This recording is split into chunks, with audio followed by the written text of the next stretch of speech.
Գլխավորոշական դաշտում ասվում է, որ տարանջատման մասին խոսակցությունները հանրապետականից են ասում։ Դա Ռոբերտ Քոչարյանի որոշ աջակիցների մտքերում է կամ խոսակցությունների առարկա է, իսկ իրականում երկրորդ եւ երրորդ նախագահները միասին են եւ սա ինչ-որ տակտիկա է հանրությանը զբաղեցնելու, հա, հիմա շատ ուղիղ ինձ համար չէ, հանրության համար կհարցնեմ, դուք միասին եք, այս ամեն ինչը խաղ է հասարակության համար, թե ոչ։ Սա այսօր չի որ այդ թեման կա։ Այո, տարանջատումը կա։ Ես մի շարք քայլերի հետ համաձայն չի, եւ քանի որ կար նաեւ ընկալումը, որ ամեն ինչը մենք միասին ենք անում, իմ հարցազրույցները արդեն նախագահությունից հետո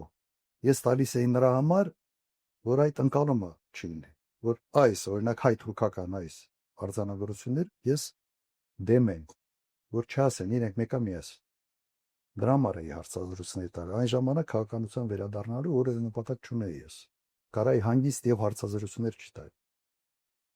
Սկսել եմ տալ ընդգծելու համար, որ այս